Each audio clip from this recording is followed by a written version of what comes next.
Amém. Que bom nós estarmos aqui mais essa noite, né? Como o pastor disse, o Senhor colocou várias coisas aqui no meu coração e meu desejo é que Ele me dê graça, né, diante de vocês para expressar aquilo que realmente eu senti por essa palavra. Amém?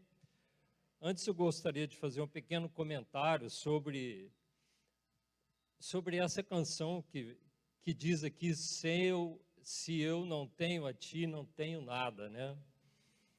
E tem uma palavra lá no livro de João,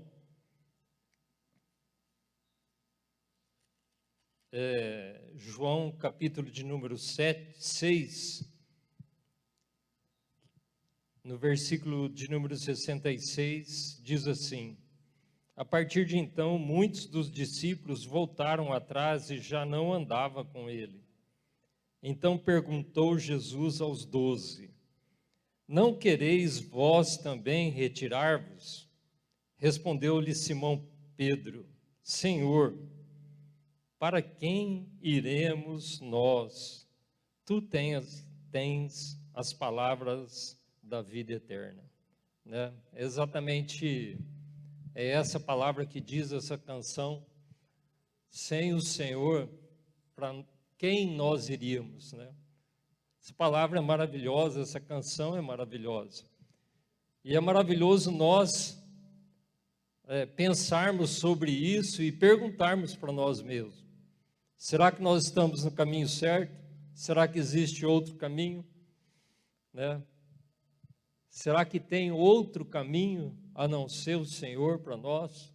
Nós estamos convictos disso, nosso coração se exalta de alegria, porque nós estamos no caminho do Senhor e nós temos certeza que não há outro caminho. Isso é maravilhoso, isso é maravilhoso, né? Quando nós não temos resposta para algo que nós estamos fazendo, quer dizer que o que nós estamos fazendo é exatamente a coisa certa, né? Se não existe dúvida do nosso coração, né, nós temos algo maravilhoso na nossa frente. Nós estamos no caminho correto. No caminho correto, como diz aqui, como Pedro respondeu, né? Só tu tens as palavras da vida eterna. Amém? Bom, hoje eu queria falar um pouquinho sobre as escolhas de Deus.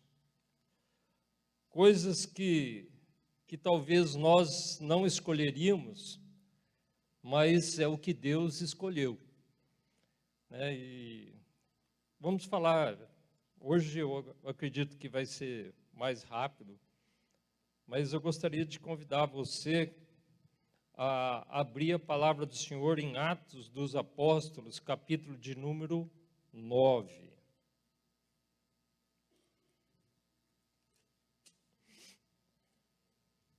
Até o 16.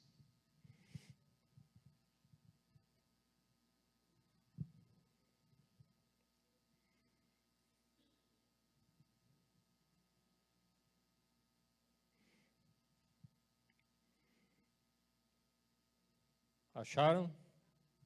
Amém? A palavra do Senhor diz assim: Saulo, respirando ainda ameaças e mortes contra os discípulos do Senhor, dirigiu-se ao sumo sacerdote e pediu-lhe cartas para as sinagogas de Damasco, a fim de que se encontrasse alguns daquela seita, quer homens, quer mulheres, os conduzisse presos a Jerusalém. Aproximando-se ele de Damasco, na sua viagem, subitamente o cercou um resplendor de luz do céu. E caindo por terra, ouviu uma voz que lhe dizia: Saulo, Saulo, por que me persegues? Ele disse: quem és, Senhor? Respondeu o Senhor: eu sou Jesus, a quem tu persegues. Agora levanta-te e entra na cidade. Lá te será dito o que te convém fazer. Os homens que iam com ele pararam espantados, ouvindo a voz, mas não vendo ninguém. Saulo levantou-se da terra e, abrindo os olhos, não via coisa alguma. Guiando-o pela mão, conduziram-no para Damasco. Esteve 3 dias sem ver e não comeu nem bebeu. Havia em Damasco um discípulo chamado Ananias. Disse-lhe o Senhor em uma visão: Ananias. Ele respondeu: Eis-me aqui, Senhor. Disse-lhe o Senhor: Levanta-te e vai à rua chamada direita, e pergunta em casa de Judas por um homem de Tarso, chamado Saulo, pois ele está orando. Numa visão, ele viu que entrava um homem chamado Ananias e punha sobre ele a mão para que tornasse a ver. Respondeu Ananias: Senhor, há muitos ouvi acerca desse homem, quantos males ele tem feito aos teus santos em Jerusalém. E aqui tem poder dos principais sacerdotes para prender a todos os que invocam o teu nome.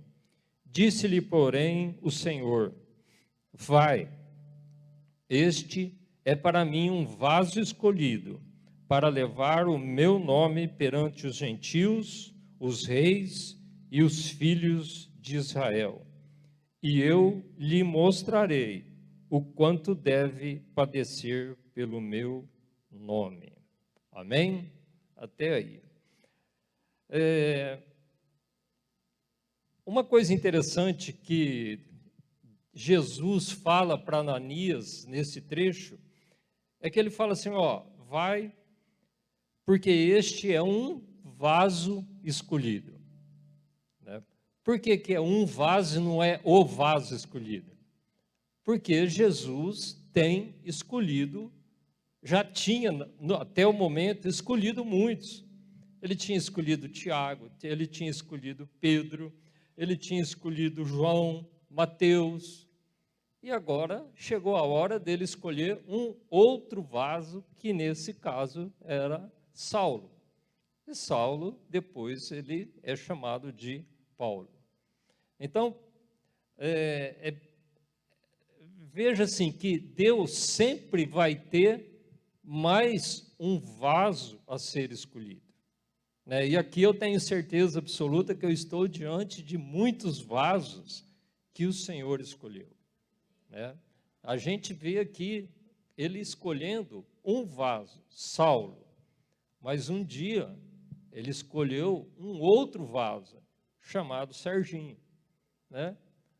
Um outro dia ele escolheu um outro vaso, um outro vaso, um outro vaso, que está aqui dentro dessa igreja. Amém? E é engraçado, né, que Jesus, ele escolheu, olha os tipos de vasos que ele escolheu. Pensa bem, 12 homens escolhidos por Jesus, a maioria deles eram o quê? Pescadores, né? Mas, além de pescadores, ele, claro, a gente sempre lembra, né? Um cobrador de impostos. Hoje eu vi que ele escolheu um revolucionário. O Simão Zelote, ele era de um partido político revolucionário, né? Que ele fazia de tudo que ele queria se revoltar contra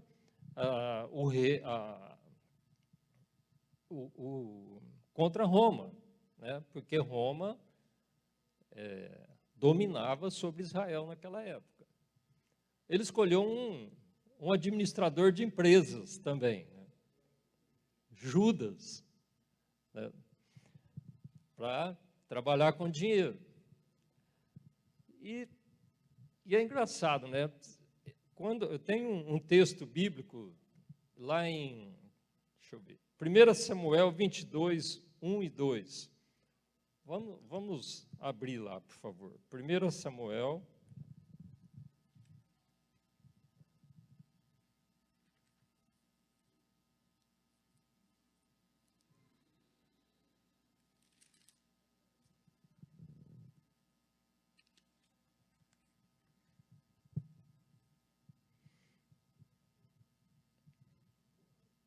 A palavra do Senhor diz assim, ó: Davi retirou-se dali e escapou para a caverna de Adulão. Quando seus irmãos e toda a casa de seu pai souberam disso, desceram ali para estar com ele. Ajuntaram-se a ele todos os homens que se achavam em aperto, e todos os homens endividados, e todos os amargurados de espírito, e ele se fez chefe deles. Eram com ele uns 400 homens. Deixa eu ver como está a tradução aqui. Ajuntou-se a ele todo homem que achava em aperto, todo homem endividado, todo homem de espírito desgostoso, e ele se fez chefe deles, e eram com ele uns 400 homens.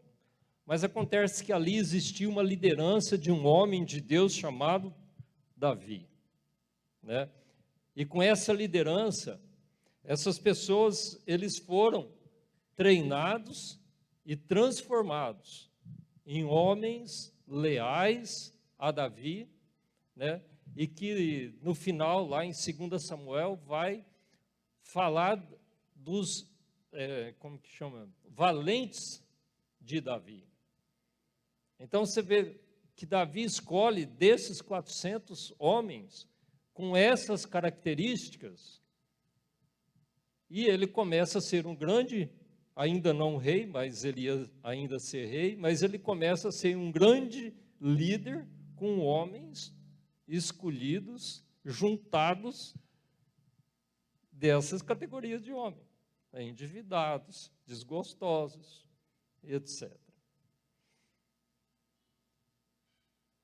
Você vê que as escolhas bíblicas, elas geralmente vão um pouco diferente daquilo que talvez nós escolhêssemos, né? Para qualquer função na sua empresa, o que você geralmente procura? Um currículo que seja de acordo com a tua vontade, né? Um currículo que tenha antecedentes, né, de ações dessa pessoa que vão te satisfazer.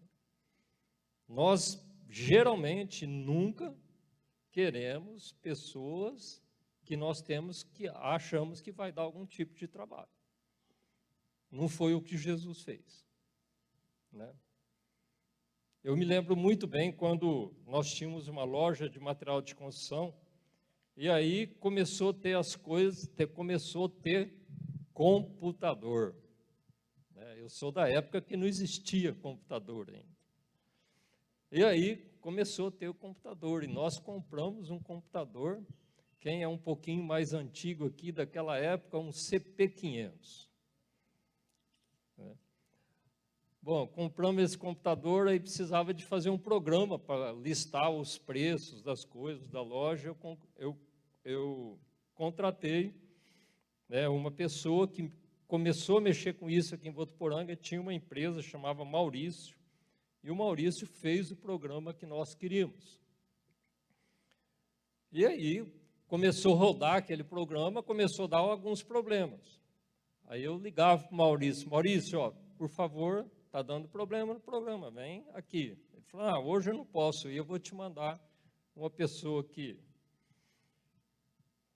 trabalha aqui comigo para ir arrumar.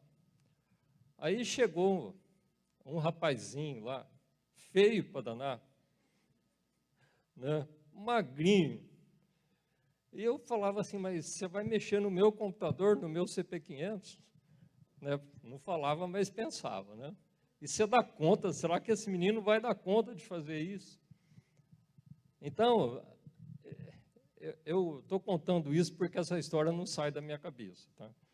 E aí, eu falei, está acontecendo isso e isso. Ele pegava e entrava lá nas linhas do programa, né? Pronto, testa aí. Eu testei, arrumou. Está acontecendo isso, isso, isso. Não está mudando o preço quando a gente faz isso. Aí falava para ele, ele mexia lá, batia. Daí a pouquinho, testava. E não é que o menino sabia de tudo. Sabe o que ele é hoje? Antes ele era um mero funcionário lá do Maurício. Hoje ele é gerente do Banco do Brasil. Né? Então, quando o Maurício adotou aquele menino, ele não tinha a mesma visão que muitos de nós, às vezes, temos com as pessoas que nós escolhemos.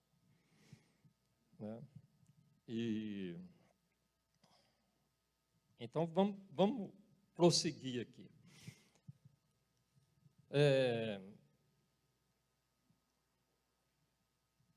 Quando Jesus fala para Ananias, você acha que Ananias não tinha, vamos dizer assim, razão do que ele estava fazendo? O que era Paulo? Aliás, Saulo até então. Saulo era um perseguidor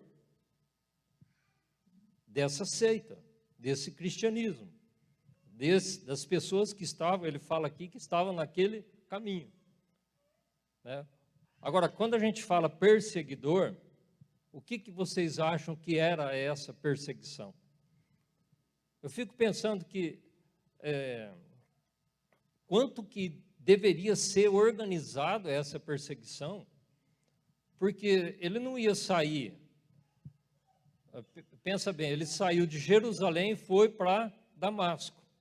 Damasco fica em torno de 330 quilômetros distante, ficava em outro país, né, na Síria, ficava em outro país, mas lá tinha as sinagogas dos judeus. Então, ele foi para lá, ele tinha autorização, né, de ir lá e trazer as pessoas que, porventura, estivessem seguindo esse caminho. 300 quilômetros é logo ali, mas pega 300 quilômetros e sai a pé para ir lá com 300 quilômetros. Você vai lá buscar um monte de gente que eles talvez presumiam que tivesse, né? Ele não foi sozinho, ele deve ter ido com bastante gente. E quando a palavra que diz que era perseguidor, é porque não era assim, apenas, eu vou te perseguir, você vai ter que parar com isso, não. Você persegue, você vai ser preso. Você, tua mulher, tua família. Tanto é que coloca Atos 22. Hoje eu não vou errar, porque eu escrevi tudo. 22, 4.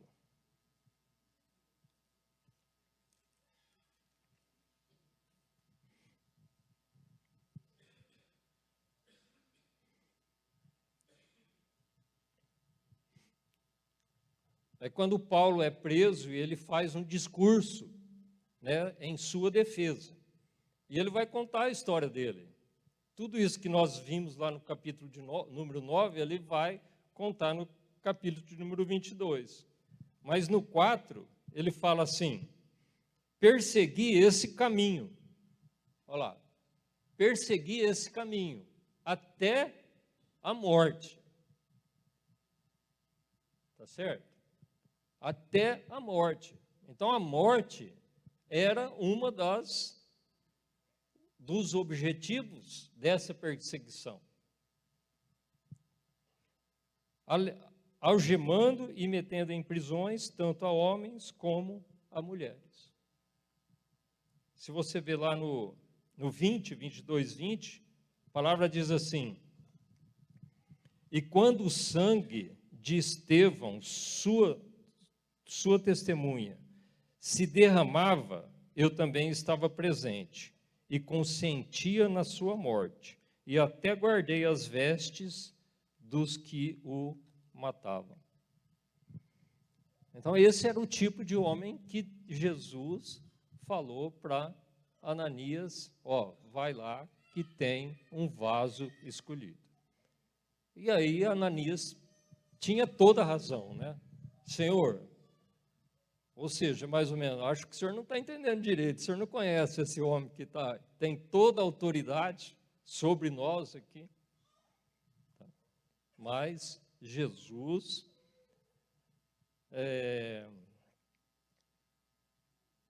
era um vaso escolhido por Deus, né? Por Deus. Então não era o que Ananias achava, e muito menos o passado de Saulo que mandava naquilo. Concorda? Se Deus escolheu, é porque Ele escolheu, né? Não existe passado, existe futuro. Não existe opinião de pessoas, existe a soberania de Deus. E toda a escolha de Deus, Ele tem um objetivo. E Ele fala nitidamente esse objetivo lá no versículo de número 15. Né? Aliás, antes de falar sobre isso, eu gostaria que você colocasse ou abra em 1 Coríntios 1, 26 até 29.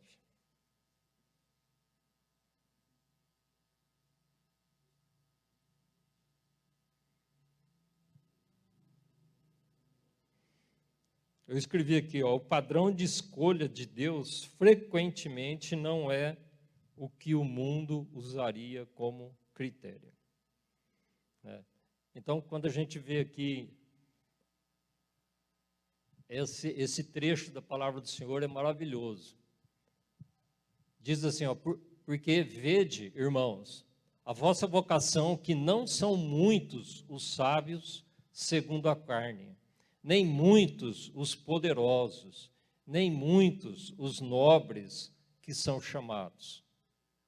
Mas Deus escolheu as coisas loucas deste mundo para confundir as sábias. E Deus escolheu as coisas fracas deste mundo para confundir as fortes. E Deus escolheu as coisas vis desse mundo e as desprezíveis e as que não são, para aniquilar as que são. E o próximo, para que nenhuma carne se glorie perante Ele. Então, os critérios nossos de ver o mundo, de fazer as nossas escolhas, são totalmente contrários aos critérios de Deus. Porque tudo que nós olhamos, né, para as nossas escolhas, para os nossos achismos, né, a gente tem padrões pré-definidos. Se precisa ser forte, você acha que tem que ser uma pessoa forte, que tem que ser uma empresa forte. Se você acha que tem que ser sabedoria, ter sabedoria, é claro que nós vamos procurar os sábios, né, aqueles consagrados que são sábios. Mas Deus não, Deus escolhe tudo ao contrário. Né? E essa escolha de Deus, tudo ao contrário dos nossos padrões, ela tem objetivo. E o objetivo está lá em Atos 9, 15. Esse 15 fala tudo sobre isso. Primeira coisa, ele fala assim, ó, vai, este é para mim um vaso escolhido.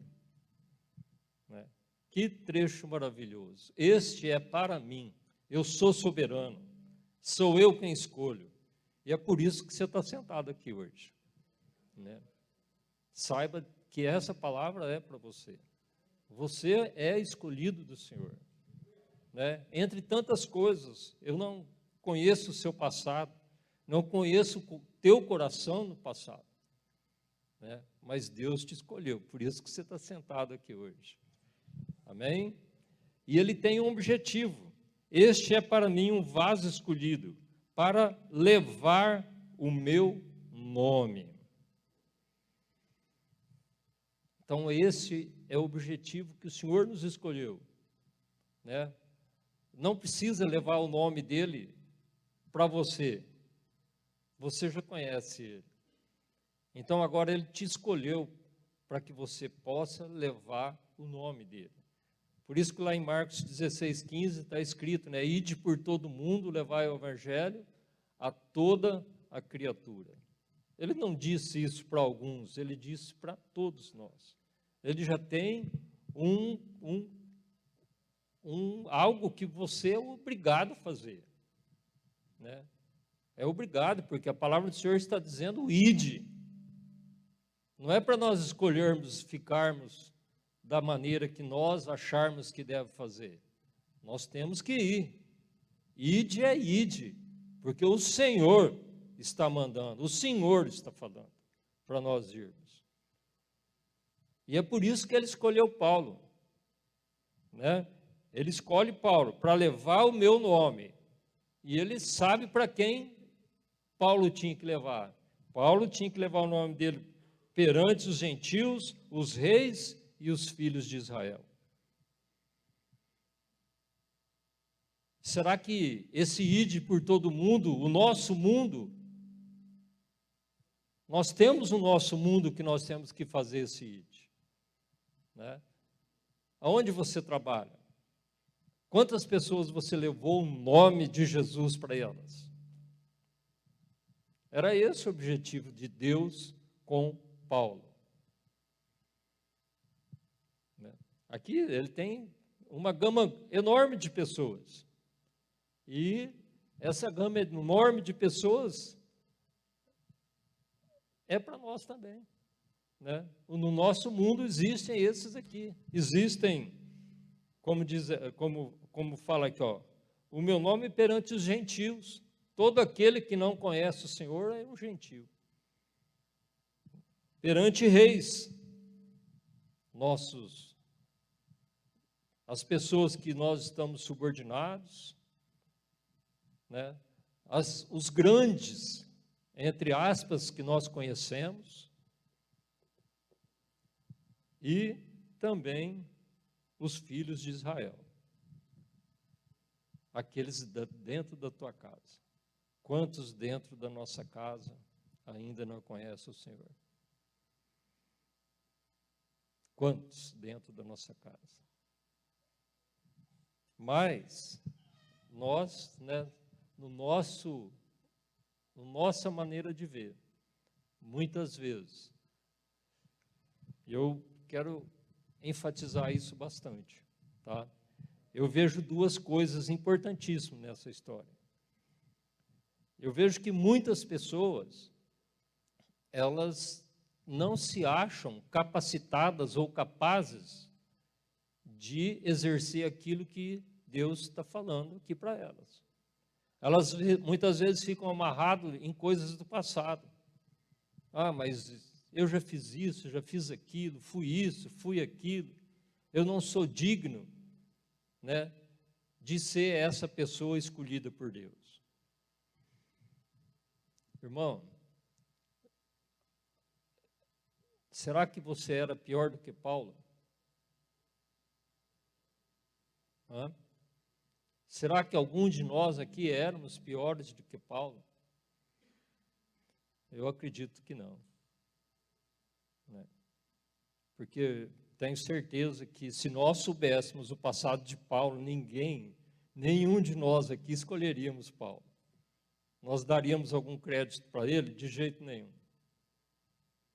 Então o Senhor olhou para você, independente da tua vida, do teu passado, ele falou: eu amo esse servo meu, eu vou escolher ele, e ele vai fazer a minha obra a partir de hoje.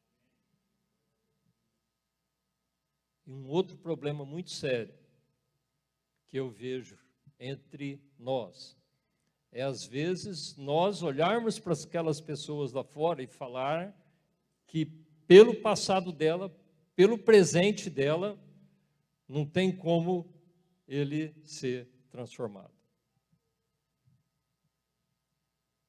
Quantas pessoas que talvez nós já olhamos e falamos, esse não tem jeito. Ou não? É só você dar uma procurada aí no teu hall de conhecidos, que você vai achar um monte de gente que talvez você vai falar assim, esse aqui não tem jeito. Né? Mas o Senhor talvez, né, vai escolher eles. Vocês viram lá em 1 Coríntios. Né? Deus vai escolher, segundo o padrão dele, segundo a vontade dele. Então, nós corremos esse risco, irmãos. Né? Nós precisamos, talvez, olhar para as pessoas e ter o mesmo olhar do Senhor. Olhar aquelas pessoas difíceis e falar, olha, um dia você vai estar aqui no meu lugar. Um dia você vai estar falando da palavra do Senhor. Né? É isso que nós temos que ver nessas pessoas. Eu tenho vários exemplos, né? Dentro da minha casa eu tive meu pai. Meu pai, ele falava assim, eu sou uma aroeira de 30 metros, enterrada 29 dentro da igreja católica. Então ele usava essa expressão sempre. Quando nós nos convertemos, nós nunca pregamos para ele, nunca. Tenho certeza disso, nunca nós pregamos para ele. Né? Mas sempre a gente contava as maravilhas de Deus para ele. Olha, nós vimos aqui na Bíblia, o senhor já tinha visto isso? E lia aquela história bíblica para ele. E aí chegou um ponto que ele, como que é aquilo mesmo?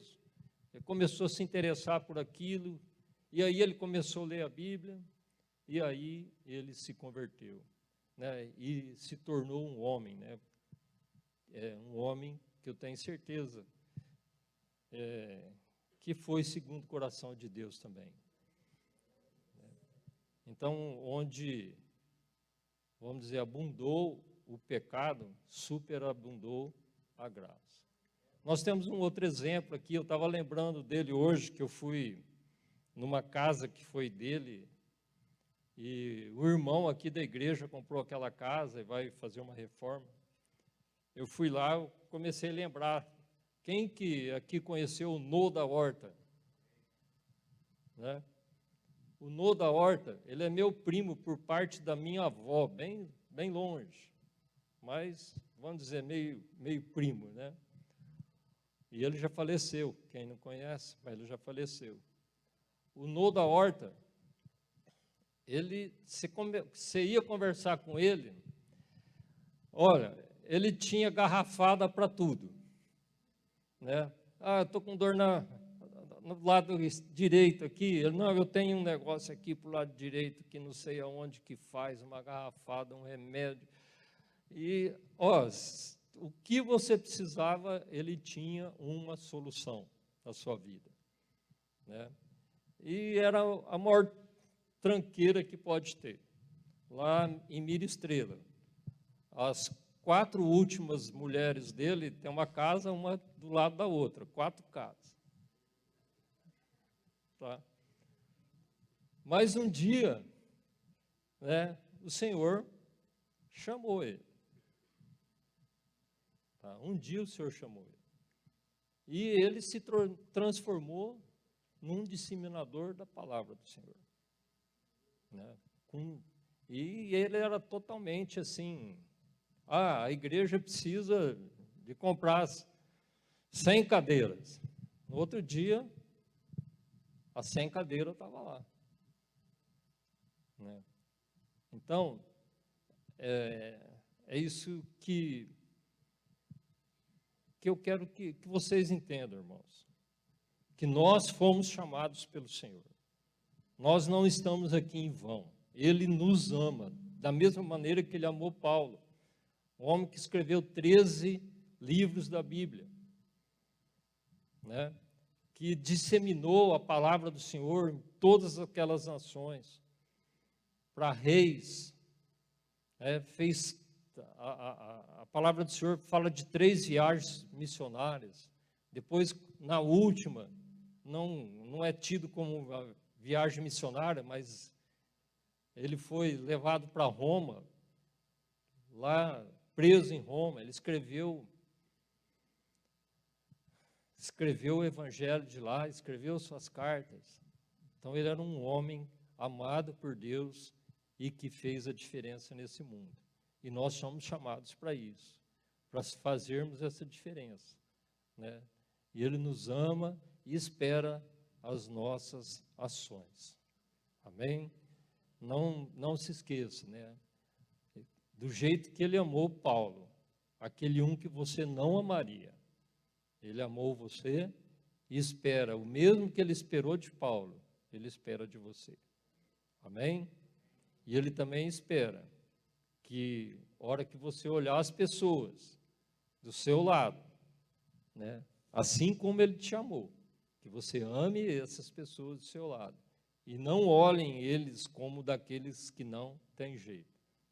Que você possa olhar essas pessoas, né, de uma maneira que falam, esse ainda vai ser conforme a vontade de Deus. Amém? Amém. Vamos ficar de pé.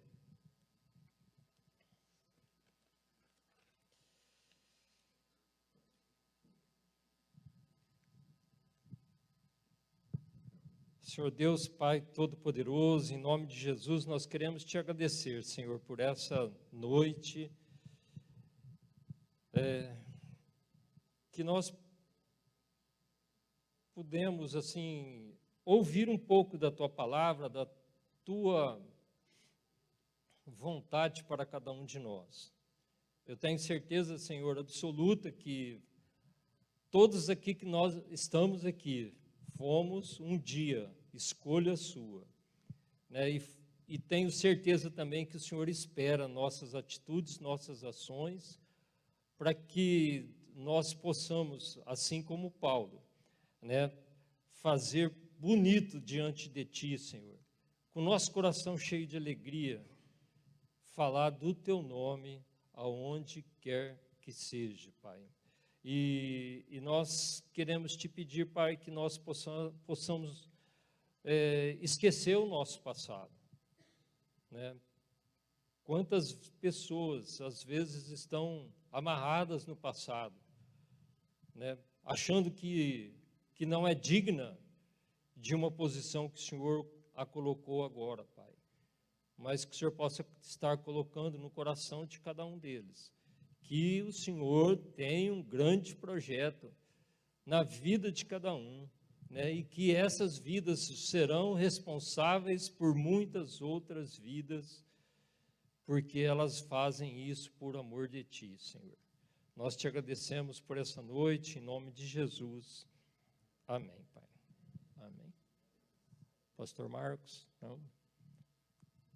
Amém. Então, que o Senhor te abençoe, uma noite maravilhosa, né? Que o Senhor possa estar abençoando a tua ida, a tua casa, a tua noite e teu resto de semana até domingo, em nome de Jesus. Amém.